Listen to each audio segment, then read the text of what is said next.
Bueno, como le decía,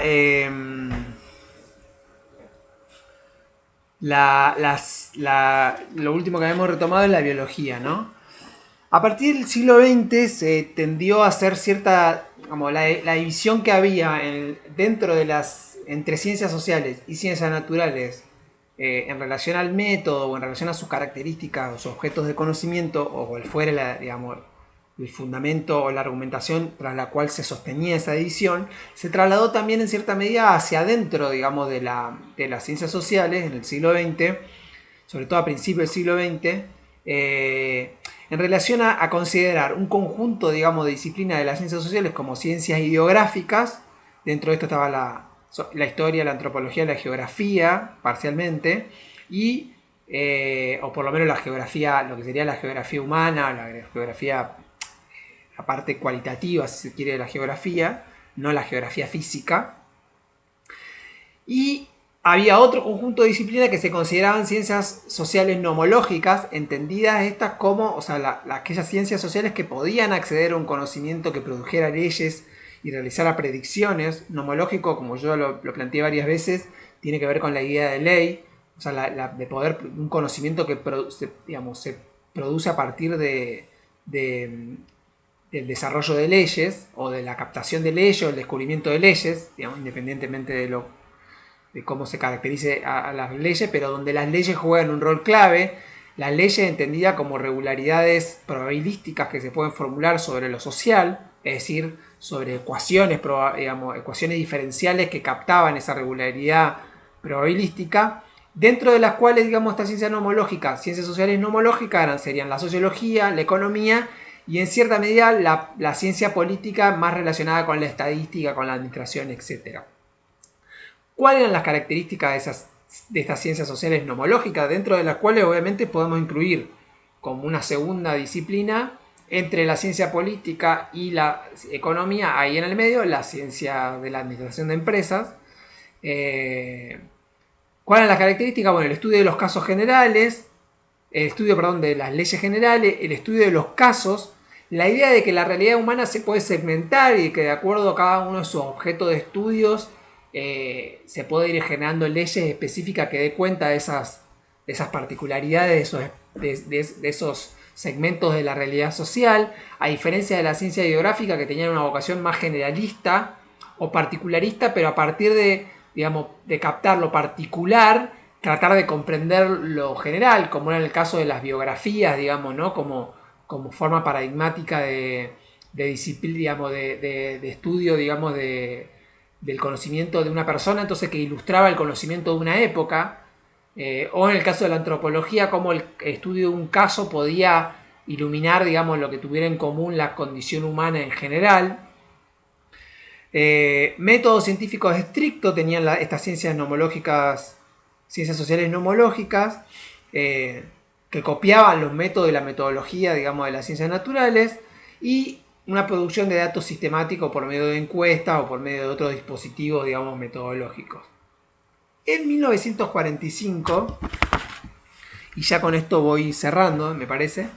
se produce un cambio, digamos, a nivel internacional que tiene que ver con que, por un lado, hasta 1945 las ciencias sociales estaban claramente distinguidas. Por un lado, las ciencias naturales, o sea, por un lado se distinguían las ciencias naturales, que estudiaban todos los sistemas no humanos, y por otro lado, de las humanidades, que estudiaban todo lo que sería la producción cultural, mental y espiritual de las sociedades humanas civilizadas.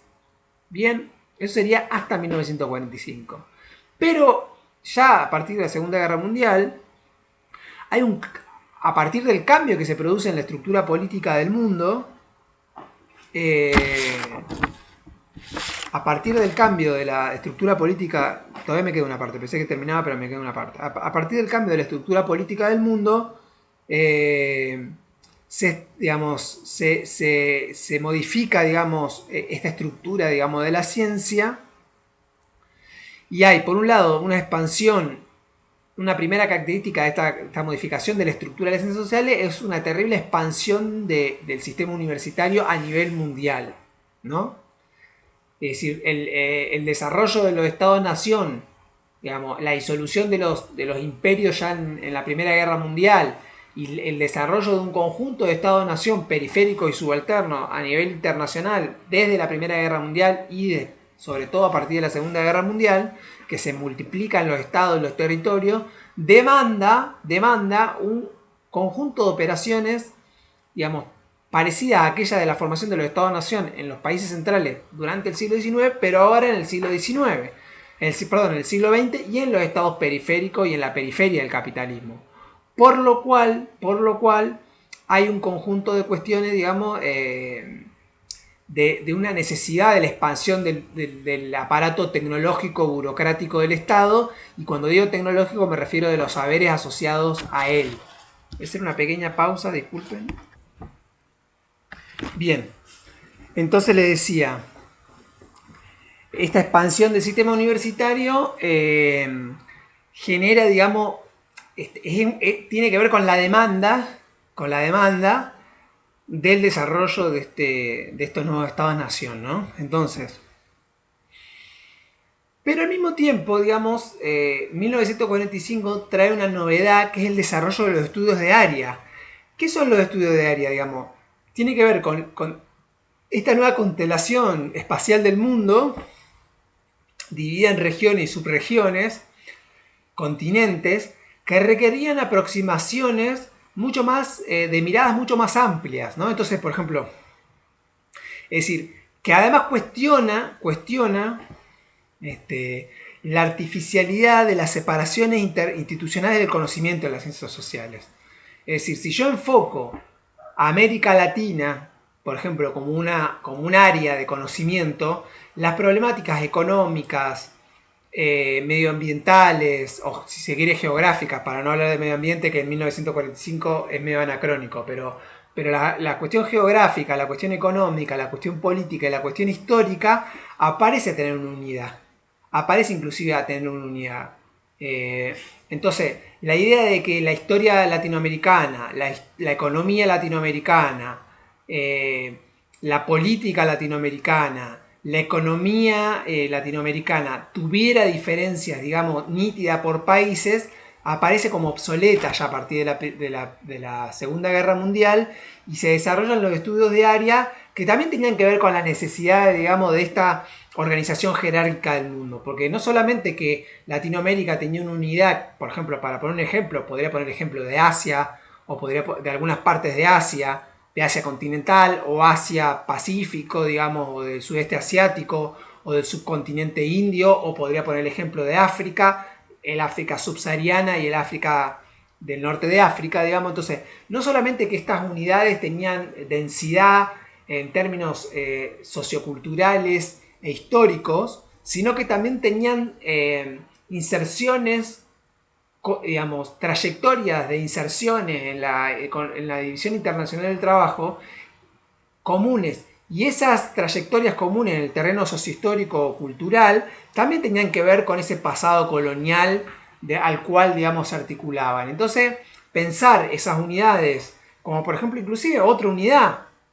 que ahora vamos a ver que tiene mucha importancia, otro subterritorio que era el territorio noratlántico, ¿no? Todo lo que sería el espacio noratlántico, y con espacio noratlántico me refiero a el archipiélago del Reino Unido, y me refiero a Europa Occidental, y me refiero a la costa